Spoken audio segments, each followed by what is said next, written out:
अस्सलाम वालेकुम students. I hope आप सब लोग खैर आफियत से होंगे। तो बेटा जो आज का हमारा लेक्चर है हम एफएससी पार्ट 2 के चैप्टर नंबर 7 से स्टार्ट कर रहे हैं।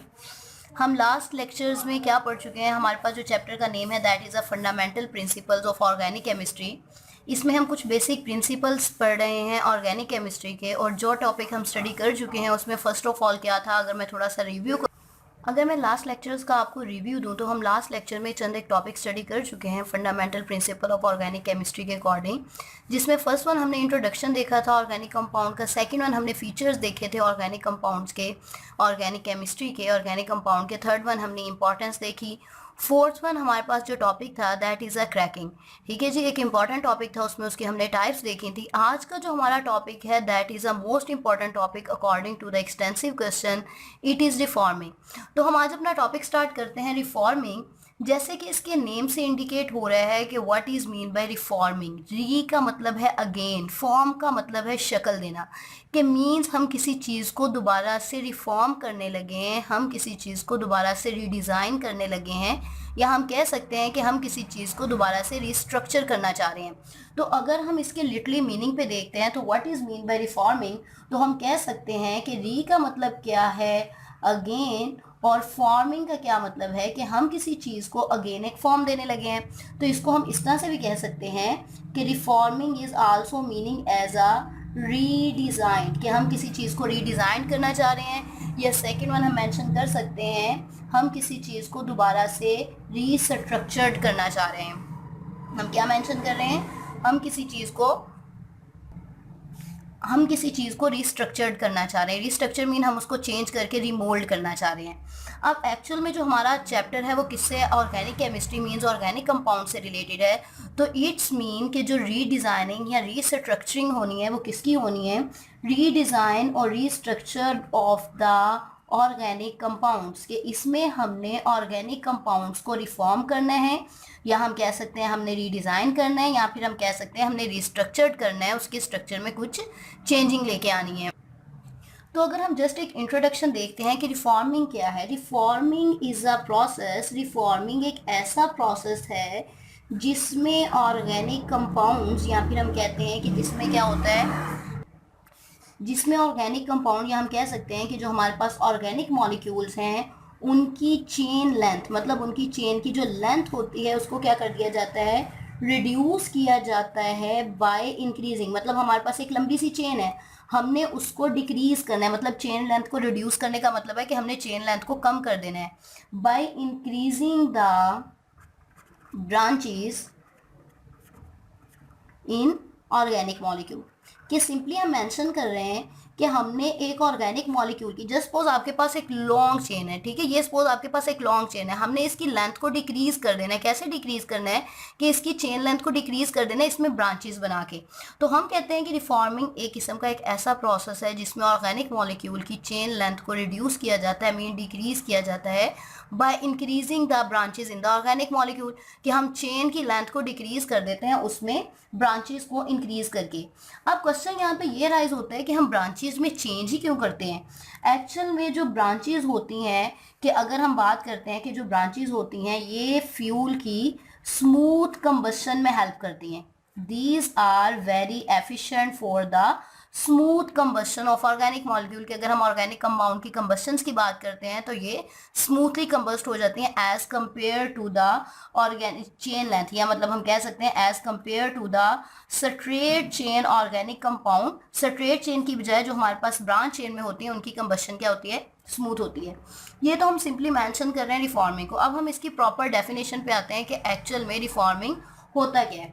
तो हम यहाँ पे हेडिंग देते हैं, ये हमने सिंपली उसका इंट्रोडक्शन दिया कि ये होता क्या है। अब हम आते हैं इसकी डेफिनेशन पे कि एक्चुअल में रिफॉर्मिंग है क्या है, इसको प्रॉपर हम डिफाइन करते हैं। रिफॉर्मिंग एक ऐसा प्रोसेस है जिसमें हम कह सकते हैं reforming is a process which include conversion of straight chain, क्या किया जाता है, स्ट्रेट चेन हाइड्रोकार्बन्स। हाइड्रोकार्बन्स क्या होते हैं, हम ऑलरेडी पढ़ चुके हैं कि वो कंपाउंड जो कि हाइड्रोजन और कार्बन पे कंसिस्ट करते हैं।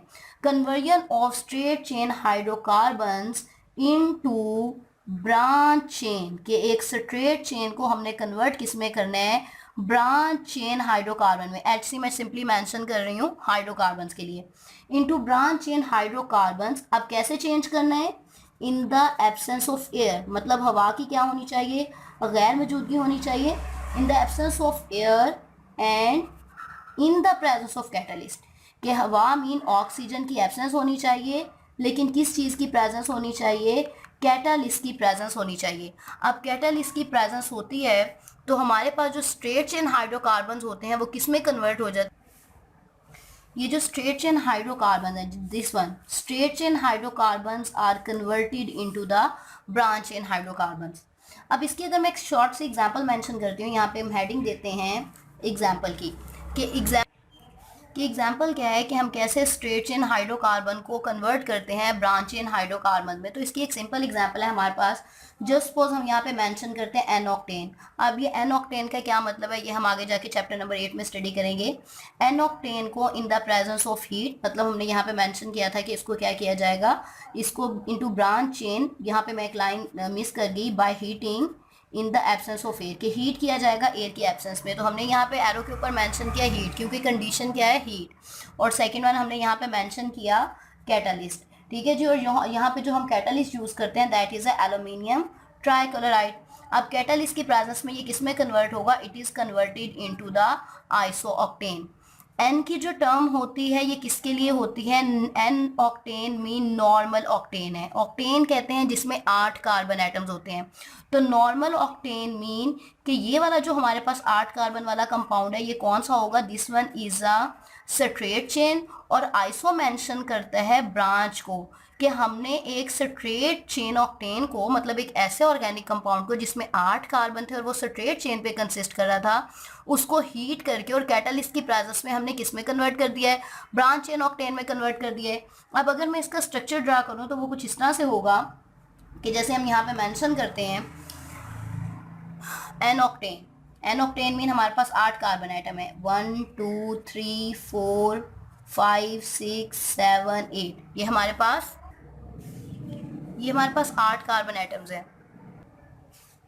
इनकी बॉन्डिंग किसके जरिए कंप्लीट हो रही है? कार्बन है, 4 बॉन्ड बनाता है, इसके साथ बाकी साइड पे क्या अटैच है? यहाँ पे साइड्स पे हमारे पास जो बॉन्डिंग मेंशन कर रही है वो किसको मेंशन कर रही है? हाइड्रोकार्बन्स की बात है तो ये वो कंपाउंड हैं जो कि किस पे कंसिस्ट करते हैं? हाइड्रोजन एंड कार्बन पे। तो ये क्या है? N octane. N octane mean normal octane, और नॉर्मल ऑक्टेन किसको मेंशन करता है? जिसमें स्ट्रेट चेन है। अब जस्ट सपोज अगर मैं इसका एरो नीचे को मेंशन करूं क्योंकि आगे स्पेस कम है, तो हमने क्या किया, इसको हीट किया in the absence of air, और कैटलिस्ट हमारे पास कौन सा है? Aluminium trichloride. तो एक स्ट्रेट चेन को हमने कन्वर्ट करना है ब्रांच चेन में, और ब्रांच चेन में ये कंपाउंड हमारे पास किस तरह से बना है? जस्ट सपोज ये आपके पास क्या है? 1 कार्बन और साथ में 3 हाइड्रोजन है, तो इसको हम ऐसे लिखेंगे H3C, ठीक है जी। सामने एक और कार्बन आ गया, 2 कार्बन, फिर हमने मेंशन किया 3rd carbon, 4th carbon, 5th carbon, ठीक है जी। ये 5th कार्बन आ चुके हैं हमारे पास, ठीक है जी। अब टोटल 8 कार्बन थे, 1 2 3 4 5, यहाँ पे हम 6 वाला कार्बन लगा देते हैं, यहाँ पे हम 7 वाला कार्बन लगा देते हैं, यहाँ पे हम 8 वाला। अब टोटल अगर हम कार्बन काउंट करें 1 2 3 4 5 6 7 8 कार्बन कंप्लीट हो गए। अच्छा जी, अब यहाँ पे हाइड्रोजन जो थी C5H18 है। अब यहाँ पे अगर हम देखते हैं कार्बन ने टोटल अपने 4 बॉन्ड कंप्लीट करने होते हैं, तो इस कार्बन का एक बॉन्ड इधर अटैच है, तो इसका मतलब जो बाकी इसके 4 बॉन्ड है वो किससे कंप्लीट होंगे? 3 हाइड्रोजन, ये बन गया CH3। इस कार्बन ने 3 बॉन्ड बनाए हुए हैं, तो एक बॉन्ड किसके साथ बन जाएगा? हाइड्रोजन के साथ। अच्छा जी, इस कार्बन का एक बॉन्ड है तो यहाँ पे भी क्या आ गया? CH3 और दरमियान वाली कार्बन के साथ क्या आ जाएंगे? 2 हाइड्रोजन। अब अगर हम इसको नेम देते हैं तो इसका नेम क्या है? टोटल अगर हम काउंट करें तो हमारे पास जो एक स्ट्रेट चेन है उसमें कितने कार्बन आइटम आ रहे हैं? 1 2 3 4 5 कार्बन आइटम आ रहे हैं, तो स्ट्रेट चेन को हम नाम देते हैं पेंटेन का। लेकिन अगर हम यहाँ पे पोजीशन देखते हैं 1 2 3 4, 2 पोजीशन पे भी 2 मिथाइल ग्रुप है और 4 पोजीशन पे 1 मिथाइल ग्रुप है, तो इसको हम नाम देते हैं, this one is called as a 2 2 4 mean 2 position पे 2 दफा मिथाइल ग्रुप लगा हुआ है, दैट इज कॉल्ड 2 2। और 4 पोजीशन पे एक CH3 को मिथाइल ग्रुप कहते हैं, 4 पोजीशन पे एक मिथाइल ग्रुप है तो इसे हम कहेंगे 2 2 4। टोटल 3 मिथाइल ग्रुप है तो इसको हम नाम देते हैं ट्राई मिथाइल। और स्ट्रेट चेन में कितने कार्बन आइटम है? दीज आर 5, तो इसको हम नाम देते हैं 2 2 4 ट्राई मिथाइल पेंटेन। तो इसमें आपको टेंशन लेने की बिल्कुल ज़रूरत नहीं है कि ये नेमिंग कैसे आ रही है, ये हम जैसे चैप्टर नंबर 8 में जाएंगे ये सारी चीज़ें इजीली क्लैरिफाई होती जाएंगी। इधर सिंपली आपने ये मेंशन करना है या ये याद रखना है कि हमने एन ऑक्टेन को, कि एक स्ट्रेट चेन वाला 8 कार्बन आइटम वाला कंपाउंड था, उसको हमने आइसो ऑक्टेन में कन्वर्ट कर दिया है। मीन कार्बन आइटम की तादाद हमारे पास 8 ही है, लेकिन अब हमारे पास स्ट्रेट चेन की बजाय किस में आ चुके हैं, वो आ चुके हैं ब्रांचिंग सिस्टम में। अच्छा जी, अब अगला क्वेश्चन, ये हमने एग्जांपल मेंशन की अभी तक जो हम पढ़ चुके हैं उसमें हमने सिर्फ मेंशन किया है कि रिफॉर्मिंग होता क्या है, इसकी डेफिनेशन क्या है, एंड थर्ड वन हमने मेंशन कर दी इसकी एग्जांपल कि एक्चुअल में कन्वर्जन जो स्ट्रेट चेन हाइड्रोकार्बन की होती है वो ब्रांच चेन में होती कैसे है। अब हमारे पास अगला क्वेश्चन ये है कि हम स्ट्रेट चेन को ब्रांच चेन में कन्वर्ट करते ही क्यों हैं और रिफॉर्मिंग की ज़रूरत ही क्यों पड़ी। तो ये एक इंपॉर्टेंट क्वेश्चन है जो स्टूडेंट्स के माइंड में होता है। तो अब हम इसकी एक्सप्लेनेशन देखेंगे कि why we need to convert a straight chain hydrocarbon into branch chain hydrocarbon. तो हमारे पास यहाँ पे क्वेश्चन आ जाता है, यहाँ पे हम हेडिंग मेंशन करते हैं that is need of reforming, कि रिफॉर्मिंग की ज़रूरत ही क्यों पड़ी कि हमने स्ट्रेट चेन हाइड्रोकार्बन को, अब जो पॉइंट है that is a need of reforming, कि हमें रिफॉर्मिंग की एक्चुअल में ज़रूरत पड़ी ही क्यों। तो बेटा असल में इसका आंसर ये आता है कि हम पीछे पढ़ चुके हैं पेट्रोलियम की फ्रैक्शनल डिस्टिलेशन। पेट्रोलियम की फ्रैक्शनल डिस्टिलेशन से जो हमें मिलती है, जो क्रूड ऑयल होता है बेसिकली, ठीक है, उससे जो हमें मिलती है गैसोलीन, ठीक है, जो हमें गैसोलीन मिलती है it is not of good quality, ठीक है जी, जो हमें गैसोलीन मिलती है वो अच्छी क्वालिटी की नहीं होती।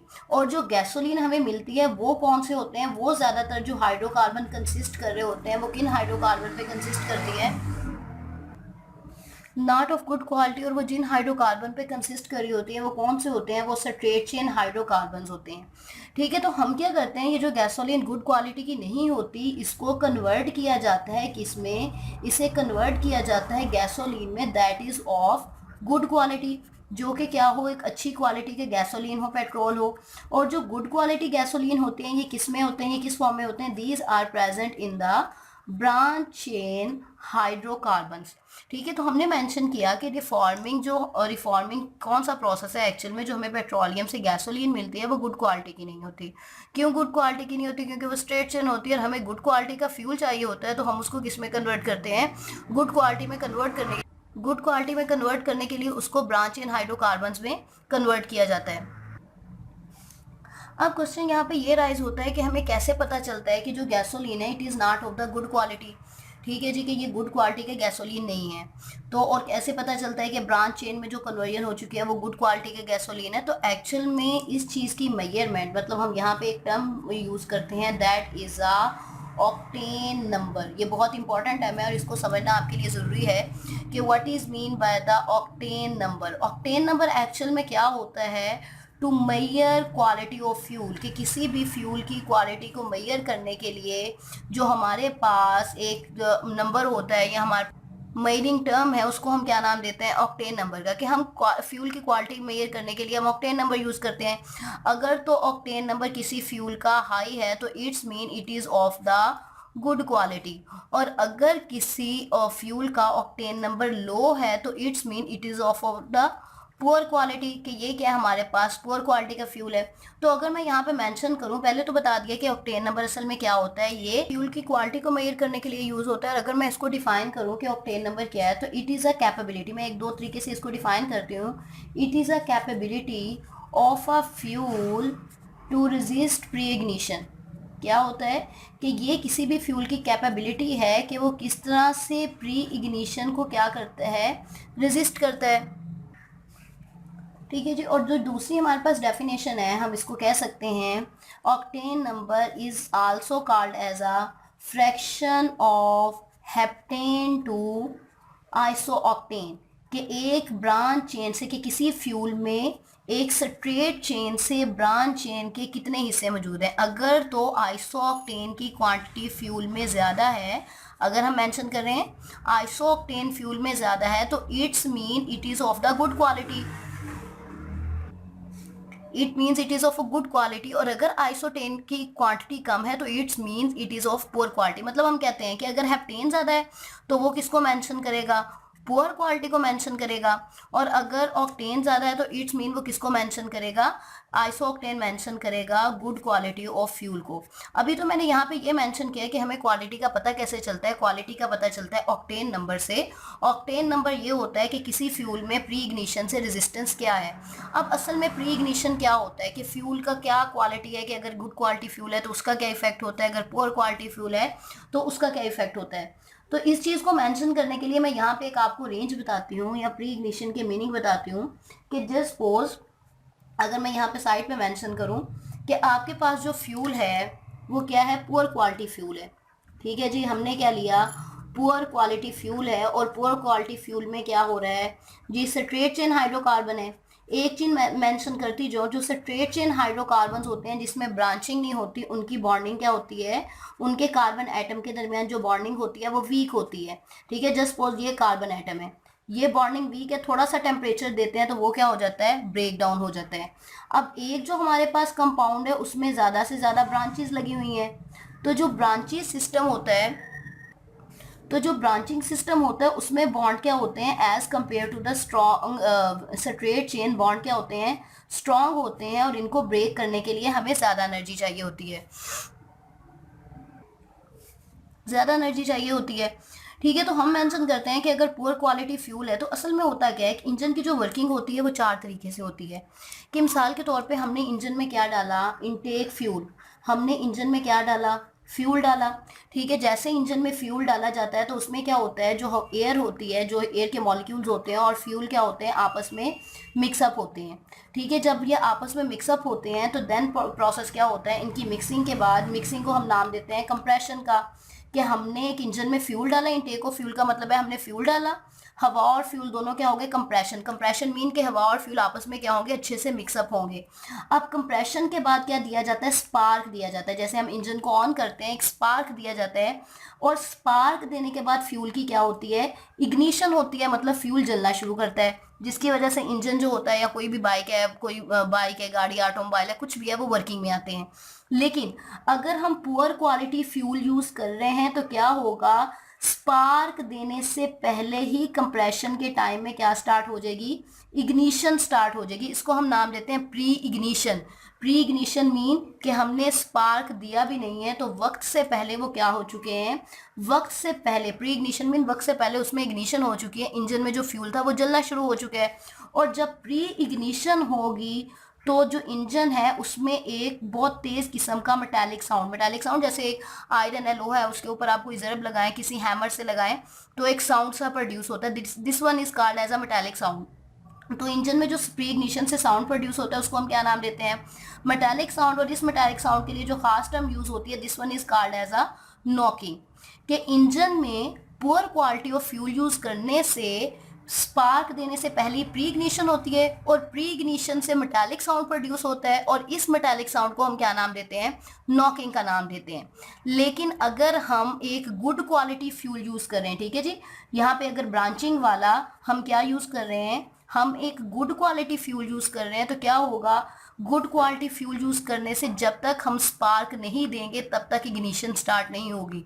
लेकिन अगर हम पुअर क्वालिटी फ्यूल यूज कर रहे हैं तो स्पार्क से पहले ही अभी हमने फ्यूल डाला है, तो कंप्रेशन के दरमियान, क्योंकि कंप्रेस जब किया जाता है किसी चीज़ को तो हीट प्रोड्यूस होती है, तो कंप्रेशन से जो हीट प्रोड्यूस होगी तभी कार्बन कार्बन के बॉन्ड ब्रेक हो जाएंगे, और जब बॉन्ड ब्रेक हो जाएंगे तो फ्यूल जलना शुरू हो जाएगा, और जलने से एक साउंड प्रोड्यूस होगा जिसे नॉकिंग कहते हैं। और नॉकिंग का नुकसान क्या होता है कि ये इंजन की एफिशिएंसी को, इंजन की कारकर्दगी को डिक्रीज करता है। तो यहाँ पे हमने पढ़ रहे थे अभी, या रीज़न जान रहे थे कि रिफॉर्मिंग की ज़रूरत क्या है, तो मैंने मेंशन किया रिफॉर्मिंग ये होती है कि जो गैसोलीन मिलती है वो गुड क्वालिटी की नहीं होती, हमें गैसोलीन गुड क्वालिटी की चाहिए होती है। और क्वालिटी का हमें कैसे पता चलता है, क्वालिटी का हमें ऑक्टेन नंबर से पता चलता है कि ऑक्टेन नंबर हाई है तो गुड क्वालिटी है, ऑक्टेन नंबर लो है तो पुअर क्वालिटी है।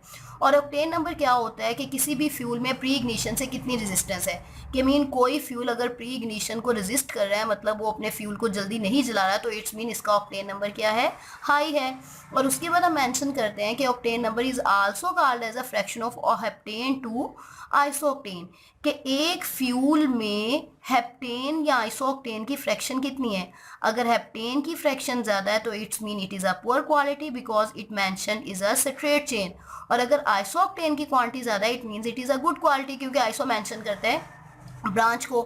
फिर यहाँ पे मैंने मेंशन किया कि असल में पुअर क्वालिटी फ्यूल यूज़ करने से होता क्या है। जो पुअर क्वालिटी फ्यूल है वो स्ट्रेट चेन है, उनमें कार्बन कार्बन एटम के दरमियान बॉन्डिंग वीक होती है, तो कंप्रेशन की हीट से ही बॉन्ड क्या हो जाते हैं, ब्रेक हो जाते हैं, तो हमें स्पार्क की ज़रूरत ही नहीं पड़ती, और जो कंपाउंड है वो क्या हो जाता है, जो फ्यूल है वो जलना शुरू हो जाता है, और जिससे एक मेटालिक साउंड प्रोड्यूस होता है जिसे हम नॉकिंग कहते हैं, जिससे इंजन की कारकर्दगी क्या होती है, डिक्रीज होना शुरू हो जाती है। और अगर हम गुड क्वालिटी फ्यूल यूज़ करते हैं जिसमें ब्रांचेस होती हैं तो बॉन्ड स्ट्रांग होता है, तो जब तक स्पार्क नहीं दिया जाएगा तब तक इनके बॉन्ड को ब्रेक करने की एनर्जी प्रोवाइड नहीं होगी।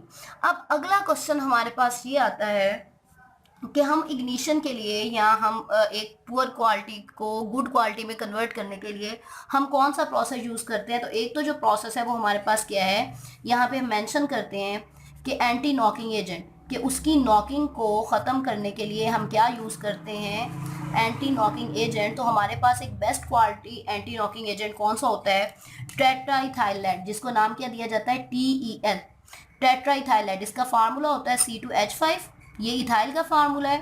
टेट्रा मीन के 4 इथाइल होंगे हमारे पास, और लेड का फार्मूला क्या होता है, PB। टेट्राइथाइलाइड एक एंटी नॉकिंग एजेंट है, एजेंट मीन काम करने वाला, कि फ्यूल की नॉकिंग को कम करने के लिए हम टेट्राइथाइलाइड ऐड करते हैं।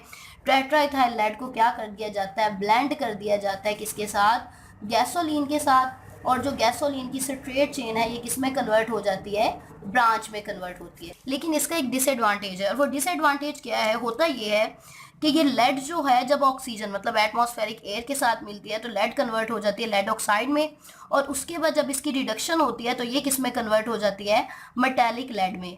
और जब सिलेंसर के ज़रिए मेटालिक लेड जब एग्जॉस्ट करती है एटमॉस्फेयर में तो ये क्या काज करती है, this one cause air pollution. और ये जो एयर पोल्यूशन होती है ये कार्सिनोजेनिक होती है, ये पोल्यूशन काज करती है, एयर पोल्यूशन काज करती है, और मेटालिक लेड की वजह से जो एयर पोल्यूशन होती है that is a carcinogenic, means जो लेड के पार्टिकल्स एटमॉस्फेयर में होते हैं ये कैंसर काजिंग होते हैं। तो इट्स मीन हम एंटी नॉकिंग एजेंट के लिए या अपने इंजन की एफिशिएंसी को इंप्रूव करने के लिए टेट्राइथाइल लेड को इस्तेमाल तो करते हैं, लेकिन टेट्राइथाइल लेड किस तरह से हमारे लिए क्या है, हमारे एटमॉस्फेयर में पोल्यूशन काज कर रहा है और हमारे लिए कार्सिनोजेनिक है।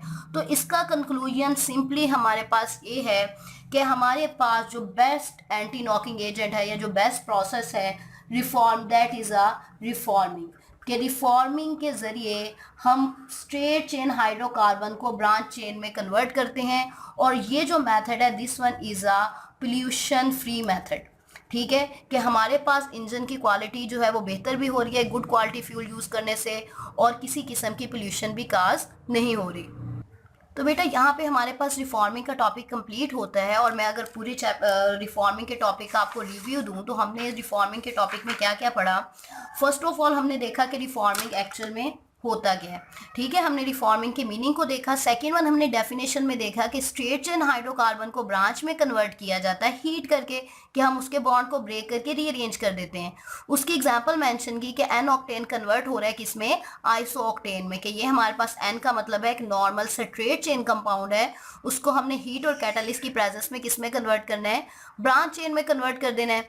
नेक्स्ट वन अगर हम देखते हैं कि हमें रिफॉर्मिंग की ज़रूरत क्यों पड़ी। रिफॉर्मिंग की ज़रूरत इसलिए थी क्योंकि गैसोलीन गुड क्वालिटी की नहीं थी, तो हमें गुड क्वालिटी की गैसोलीन चाहिए थी। तो क्वालिटी का हमें कैसे पता चला, ऑक्टेन नंबर से, और ये आपके पास एक इंपॉर्टेंट टर्म है, और ये आपके पास एक इंपॉर्टेंट टर्म है कि ऑक्टेन नंबर क्या होता है। यहाँ पे हमने ऑक्टेन नंबर को मेंशन किया। फिर हमने यहाँ पे मेंशन किया कि पुअर क्वालिटी फ्यूल को यूज़ करने से क्या होता है, जो हम वर्ड यूज़ कर रहे थे प्री इग्निशन, कि पुअर क्वालिटी फ्यूल यूज़ करते हैं तो स्पार्क देने से पहले उसमें क्या हो जाते हैं, बॉन्ड ब्रेक हो जाते हैं और इग्निशन स्टार्ट हो जाती है, फ्यूल जलना शुरू कर देता है जिससे एक साउंड प्रोड्यूस होता है, this one is called as a knocking. तो नॉकिंग को ख़त्म करने के लिए हम क्या करते हैं, गुड क्वालिटी फ्यूल यूज़ करते हैं। इसके अलावा रिफॉर्मिंग के प्रोसेस के अलावा एंटी नॉकिंग एजेंट टेट्राइथाइलेट है जो कि ब्लेंड कर दिया जाता है गैसोलीन के साथ और स्ट्रेट चेन कन्वर्ट हो जाती है ब्रांच चेन में। लेकिन इसका एक डिसएडवांटेज है, वो ये है कि लेड ऑक्सीजन के साथ रिएक्ट करके, मतलब एटमॉस्फेरिक एयर के साथ रिएक्ट करके लेड ऑक्साइड में कन्वर्ट होती है, और इसकी फर्दर रिडक्शन से मेटालिक लेड प्रोड्यूस होता है जो कि एग्जॉस्ट के ज़रिए, सिलेंसर्स के ज़रिए जब ये लेड एटमॉस्फेयर में शामिल होता है तो ये एयर पोल्यूशन काज करता है, और this one air pollution is a carcinogenic, mean cancer causing होती है। तो इस सारे प्रोसेस से हमारे पास ये कंक्लूजन आता है कि बेस्ट प्रोसेस जो है स्ट्रेट चेन हाइड्रोकार्बन कार्बन्स को ब्रांच चेन में कन्वर्ट करने का, that is a reforming. I hope बेटा आपको ये टॉपिक कंप्लीटली समझ आ चुका होगा। अगर इस टॉपिक से रिलेटेड आपका कोई भी क्वेश्चन हो तो आप कमेंट सेक्शन में पूछ सकते हैं। इसके अलावा इसकी प्लेलिस्ट बन चुकी है चैप्टर 7 की, तो अब एक प्रॉपर वे में आप लोग इसको स्टडी कर सकते हैं चैप्टर 7 को। तो ये जो रिफॉर्मिंग टॉपिक है ये आपका एक इंपॉर्टेंट एक्सटेंसिव क्वेश्चन है, तो इसको बहुत अच्छे से समझें और अपने बाकी स्टूडेंट, अपने बाकी फ्रेंड्स को भी बताएं, ताकि इस टाइम में वो भी अच्छे से लेक्चर्स को समझ सकें और अपना टाइम वेस्टेज ना करें। Thank you.